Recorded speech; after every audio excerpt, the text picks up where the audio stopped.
हम ही को कातिल कहेगी दुनिया, हमारा ही कत्लेआम होगा। हम ही कुएं खोदते फिरेंगे, हम ही पे पानी हराम होगा। कि चरागों के सफर में दबदबा हो आंधियों का, तो फिर अंजाम जुल्मत के सिवा कुछ भी नहीं होगा। ये दुनिया नफरतों के आखिरी स्टेज पर है, इलाज इसका मोहब्बत के सिवा कुछ भी नहीं होगा। लेकिन आपको यह बात समझनी पड़ेगी कि हम तो वो तारीख हैं, जहनों में रहना है जिसे, कागजी पुर्जे नहीं जो फाड़ डाले जाएंगे। जिस जमीन पर मैं खड़ा हूं ये मेरी पहचान है। आप आंधी हैं तो क्या मुझको उड़ा ले जाएंगे? धन्यवाद सभापति महोदय। हम ही को कातिल कहेगी दुनिया, हमारा ही कत्लेआम होगा। हम ही कुएं खोदते फिरेंगे, हम ही पे पानी हराम होगा। सभापति महोदय, सन 1947 में दिल्ली की जामा मस्जिद की तारीखी सीढ़ियों पर खड़े होकर के भारत रत्न मौलाना अबुल कलाम आजाद साहब ने कहा था कि मुसलमानों कहां जा रहे हो, यह है तुम्हारा मुल्क, यहां तुम्हारे आबाओ अजदाद की कब्रें हैं। उस वक्त मौलाना आजाद की ये सदाएं सुन करके लोगों ने अपने सरों की गठरियां उतार करके रख दी थी। आज उसी दिल्ली में मौजूद देश की संसद में एक बिल आया है जो हमसे उसी जामा मस्जिद की सीढ़ियों के सबूत मांगेगा, जो उन्हीं सीढ़ियों के पास अपनी कब्र में सोए हुए मौलाना आजाद को फिर से कब्र से सदा देनी पड़ेगी कि ये जो कब्र है वो मेरी कब्र है, ये किसी सरकार की जागीर नहीं है। सभापति महोदय, मैं जहां खड़ा हूं इसी संसद भवन के सामने सड़क के उस पार अपनी कब्र में सोए हुए भारत के पूर्व राष्ट्रपति फखरुद्दीन अली अहमद की कब्र है। शायद अब उस कब्र से भी सदाएं आए कि ये कब्र मेरी कब्र है, ये सरकार की जागीर नहीं है। सभापति महोदय, मैं वक्फ कानूनों में किए जा रहे संविधान विरोधी बदलावों के खिलाफ बोलने के लिए खड़ा हुआ हूं। संविधान का आर्टिकल 14 हो, 29 हो, 30 हो, चीख चीख कर कहता है कि देश में सब बराबर के हकदार हैं। आर्टिकल 26 कहता है कि सबको अपने अपने मजहबी कामों के लिए मंदिर, मस्जिद, गिरजाघर, गुरुद्वारों का निर्माण करने का हक है और उसका रखरखाव का भी हक है। लेकिन डॉक्टर बाबा साहब अंबेडकर के संविधान को हर दिन कुचलने वाली ये सरकार देश के मुसलमानों से नफरत में इतनी अंधी हो गई है कि खुलेआम देश की संसद में देश सरकार के माइनॉरिटी मिनिस्टर साहब और होम मिनिस्टर साहब झूठ बोलते हैं और देश को गुमराह करते हैं, झूठ शब्द असत्य बोलते हैं। सरकार ने इस बिल का नाम उम्मीद रखा है। मंत्री जी कल से इसे देश के मुसलमानों के लिए नई उम्मीद बता रहे हैं। नहीं मंत्री जी, न तो ये बिल मुसलमानों के लिए नई उम्मीद है और न ही उम्मीद की नई किरण। सभापति महोदय, भाजपा ने पूरे देश में वक्फ के नाम पर कई सारे झूठ फैलाए हैं। आइए आज उनकी सच्चाई पर बात करते हैं। वक्फ ट्रिब्यूनल को ऐसे बताया जाता है जैसे वक्फ ट्रिब्यूनल कोई मजहबी खाप पंचायत हो। सभापति महोदय, जबकि सच्चाई यह है कि वक्फ ट्रिब्यूनल भी तो सरकारी न्यायिक विभाग है जिसमें सरकार द्वारा नियुक्त जज होते हैं, जिसमें प्रशासनिक अधिकारी होते हैं, कहीं ऊपर से थोड़ी आ गए। सभापति महोदय, देश के गृह मंत्री जी ने इसी सदन में कहा कि वक्फ ट्रिब्यूनल के फैसले के खिलाफ कोई कोर्ट नहीं जा सकता, जबकि सच यह है कि वक्फ एक्ट 1995 की धारा 83(9) के तहत हाई कोर्ट वक्फ ट्रिब्यूनल के फैसले की न सिर्फ समीक्षा कर सकता है बल्कि उसे बदल भी सकता है। सच तो यह है कि वक्फ बोर्ड खुद अपनी जमीनों के लिए कई सारी कोर्ट में मुकदमे लड़ रहा है।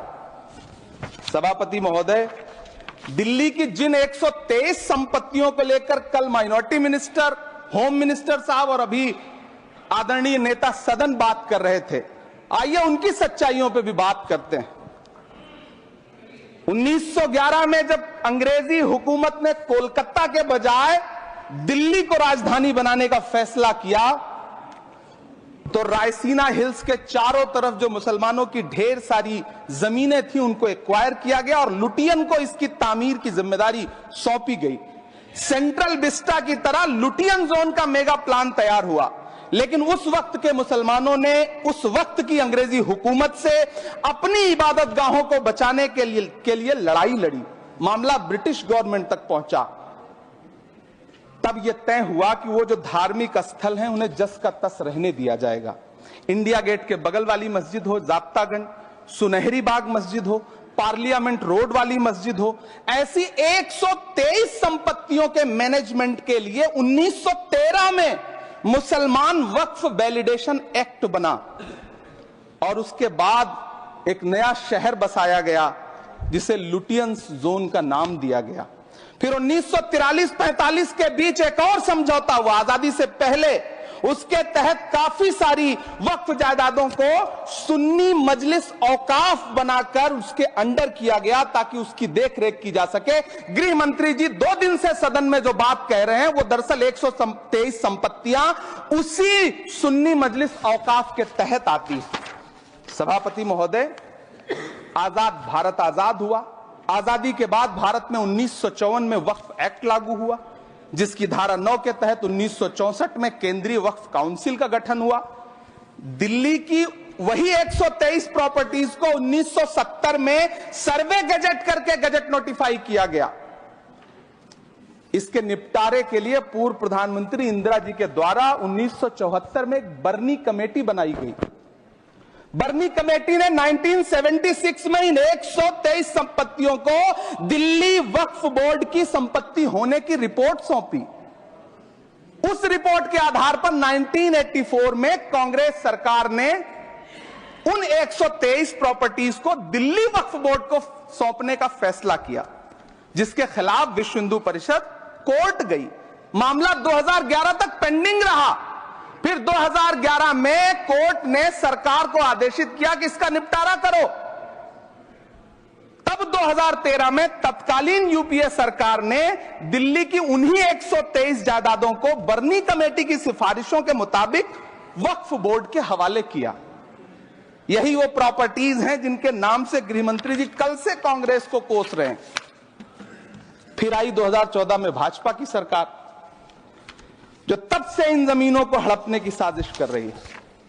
जिस बिल को मुसलमानों के हुकूक की हिफाजत करने वाला बिल बताया जा रहा है, उसी को पेश करने के लिए और उस पर बात करने के लिए लोकसभा में भाजपा सरकार के पास एक भी मुस्लिम सांसद नहीं है। जिस वक्त, मैं लोकसभा कह रहा हूं, सुना करिए, जिस वक्फ बिल को मुस्लिम महिलाओं को हक दिलाने वाला बताया जा रहा है, उसे संसद में पेश करने वाली पार्टी के पास न तो राज्यसभा में, न लोकसभा में, न देश की किसी विधानसभा में एक भी मुस्लिम महिला सदस्य नहीं। कल किरण रिजिजू जी कह रहे थे कि रेलवे की जमीनें देश की जमीनें हैं, डिफेंस की जमीनें देश की जमीनें हैं। हां मंत्री जी, हैं, बिल्कुल हैं। ये जो वक्फ की जमीनें हैं, ये हमारे पुरखों ने धार्मिक कामों के लिए डोनेट किया है, तो हम भी तो इसी देश के नागरिक हैं, हम भी तो इसी देश के बेटे हैं, तो वक्फ की जमीनें भी तो इसी देश की जमीनें हैं। उनको पराया क्यों बोलते हैं आप? सभापति महोदय, अशफाकुल्लाह खान जब फैजाबाद की जेल में फांसी के फंदे पर झूल रहे थे, तो इसी देश की जमीन के लिए झूल रहे थे ना। सभापति महोदय, अंडमान की जेल में काला पानी की सजा काटकर अपनी जान देने वाले मौलाना फजले हक खैराबादी हो या शेर खान अफरीदी हो, वो भी तो इसी जमीन के लिए अपनी जान दे रहे थे ना। सभापति महोदय, पाकिस्तान के खिलाफ लड़ते हुए अपनी जान देने वाले महावीर चक्र विजेता ब्रिगेडियर उस्मान हो या पाकिस्तान के पैटर्न टैंक उड़ाने वाला परमवीर चक्र विजेता वीर अब्दुल हमीद हो, वो भी तो इसी जमीन के लिए अपनी जान दे रहा था ना। और मंत्री जी, मैं इस सदन में अलल ऐलान ये कहता हूं कि जब भी इस देश की जमीन को लहू की जरूरत होगी, आपसे 2 कदम आगे इमरान खड़ा मिलेगा, ये मैं आपसे यकीन दिलाते हुए कह रहा हूं। सभापति महोदय, मैं सरकार से कहना चाहता हूं, हमसे हमारी इबादत गाहें तो मत छीनिए ना, हमारे घरों पे बुलडोजर तो मत चलाइए ना, हमारी कब्रों में तो हमें सुकून से सोने दीजिए ना। सभापति महोदय, माइनॉरिटी मिनिस्ट्री का बजट कट करके मुस्लिम बच्चों की स्कॉलरशिप बंद करके अब सरकार कह रही है कि हम वक्फ की आमदनी से गरीब मुसलमानों का भला करेंगे। गुजरात की बेटी बिल्किस के बलात्कारियों की रिहाई के बाद उन्हें माला पहनाने वाली लोगों के नेता ये कह रहे हैं कि यह बिल मुस्लिम महिलाओं को उनका हक दिलाएगा। धन्यवाद मोदी जी, क्या बढ़िया सौगातें मोदी दे रहे हैं आप। पहले हमें गुजराते मोदी दिया, अब सौगाते मोदी दे रहे हैं। लेकिन यह सरकार इतना याद रखे कि इसी ठसक के साथ देश की संसद में सीए का कानून भी लाया गया था और कहा गया था बड़े बड़े भाषण देकर के कि पड़ोसी देशों से हिंदू भाइयों को ला करके यहां नागरिकता दी जाएगी। लेकिन मैं आपके संज्ञान में लाता हूं सर कि पिछले इतने दिनों में इनसे नागरिकता लेने के लिए 2000 व्यक्ति भी नहीं आए, जबकि इसके उलट इन्हीं की सरकार में पिछले 10 साल में 15 लाख से ज्यादा भारतीयों ने भारत की नागरिकता छोड़ करके दूसरे देश में जाकर के बस गए। यह हुआ उस कानून का अंजाम। सभापति महोदय, इसी तरह की जिद के साथ किसानों के खिलाफ भी कानून लाए गए थे। जिस तरह आज वक्फ के फायदे गिनाए जा रहे हैं, उसी तरह से किसानों को भी कृषि कानूनों के फायदे गिनाए गए थे। लेकिन अंजाम क्या हुआ? 700 किसानों की शहादत लेने के बाद सरकार को अन्नदाता किसानों के सामने घुटने टेकने पड़े और कृषि कानून वापस लेने पड़े। जिल्ले इलाही, जमहूरियत जो है वो नफरत और ठसक से नहीं चलती है, अकड़ से नहीं चलती है, उसमें सबकी हिस्सेदारी जरूरी है। कल देश के माइनॉरिटी मिनिस्टर ने लोकसभा में खड़े होकर एक शेर सुनाया था कि मुझसे कोई बदगुमान न हो, तो मैं उन्हें एक शेर सुनाना चाहता हूं कि मैं आज जद पे हूं तो इतना खुशगुमान न हो, मैं आज जद पे हूं तो इतना खुशगुमान न हो, चराग सबके बुझेंगे हवा किसी की नहीं। नीतीश कुमार जी हो, चंद्रबाबू नायडू जी हो, चिराग पासवान जी हो, जयंत चौधरी जी हो, देवे गौड़ा जी हो, जीतन राम मांझी जी हो, सबको समझना पड़ेगा कि जब जंगल में आग लगती है तो न वो बरगद बचते हैं जो हवा को आंधी में तब्दील करते हैं, न वो बांस बचते हैं जो आपसी रगड़ से चिंगारी पैदा करते हैं। सभापति महोदय, जब देश को मनमोहन सिंह साहब जैसा काबिल प्रधानमंत्री मिलता है तो देश को आरटीआई जैसा एक्ट मिलता है, सेज जैसा एक्ट मिलता है, मनरेगा जैसा एक्ट मिलता है, लिबरलाइजेशन मिलता है, राइट टू एजुकेशन मिलता है, नेशनल फूड सिक्योरिटी एक्ट मिलता है।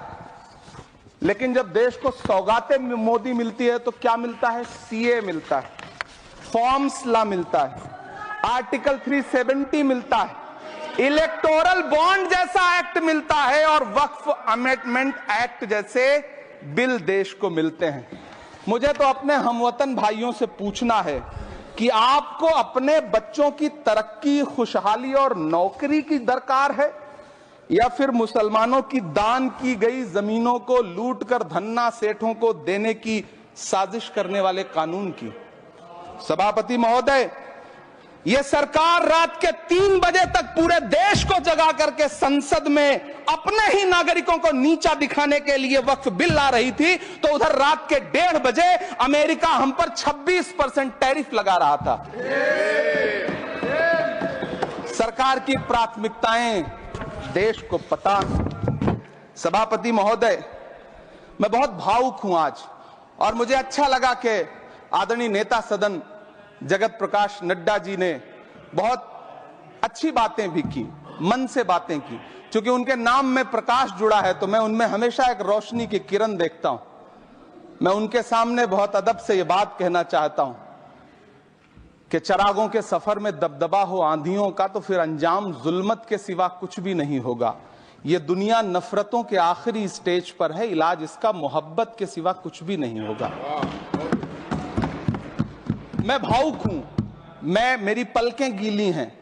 अगर देश की एक बहुत बड़ी आबादी को लगता है कि आप उसका भला करने के लिए नहीं बल्कि उनकी इबादतगाहों, उनकी कब्रिस्तानों, उनकी खानकाहों को बर्बाद करने का बिल ला रहे हैं, तो फिर आप अगर समझाने में नाकामयाब रहे हैं तो यह आपकी नाकामयाबी है। पहले समझाइए, उसके बाद कोई बिल लेकर के आइए, तब शायद हम आपका इतनी पुरजोर तरीके से विरोध ना करें। लेकिन सभापति महोदय, मैं अंत में सिर्फ इतना कहना चाहता हूं कि इस बिल में जो भी पॉइंट्स दिए गए हैं, बॉम्सी पोर्टल देख लीजिए, सरकार का झूठ आपको पकड़ में आ जाएगा। हम डरे नहीं हैं, हम सिर्फ सरकार से अपील कर रहे हैं कि हमें अपना समझिए। हम आपके अपने हैं, इस देश के नागरिक हैं, और आप ताकत में हैं, संख्या बल के आधार पर बिल हो सकता है आप पास करा ले, लेकिन आपको यह बात समझनी पड़ेगी कि हम तो वो तारीख हैं, जहनों में रहना है जिसे, कागजी पुर्जे नहीं जो फाड़ डाले जाएंगे। जिस जमीन पर मैं खड़ा हूं ये मेरी पहचान है। आप आंधी हैं तो क्या मुझको उड़ा ले जाएंगे? आपको यह बात समझनी पड़ेगी। आपको अगर इतना विपक्ष की तरफ से पहले जेपीसी में इतने सारे पॉइंट्स आए और उसके बाद कल से लोकसभा में और राज्यसभा में सुझाव आप सुनने को तैयार नहीं है, लोगों की शंका को दूर करने के बारे में आप बिल्कुल सोच नहीं रहे, बस आप कह रहे हैं यह बिल उम्मीद की नई किरण है। नहीं साहब, इसे भले किरण जी लेके आए हैं लेकिन ये उम्मीद की नहीं बल्कि नाउम्मीदी की किरण है। और इस देश की एक बहुत बड़ी आबादी इस बात से खदशे में है, शक में है कि आप सीधे उनकी जमीनों को लूट करके धन्ना सेठों को बेचना चाहते हैं। मेरी अब भी आपसे अपील है कि इस बिल को वापस लीजिए। यह बिल कहीं से आपके अपने नागरिकों के लिए अच्छा नहीं है। यह बिल सिर्फ इस देश के मुसलमानों को नीचा दिखाने का और अपने एक ऐसे मतदाता वर्ग को खुश करने का बिल है जिनको इस बिल के पास हो जाने से कुछ मिलेगा भी नहीं, लेकिन आप एक नैरेटिव देना चाहते हैं, एक मैसेज देना चाहते हैं। मेरी आपसे अपील है कि कृपया ये जो सबका साथ सबका विकास का नारा है, इस नारे को रत्ती भर तो चरित्रार्थ कर दीजिए। बहुत बहुत धन्यवाद।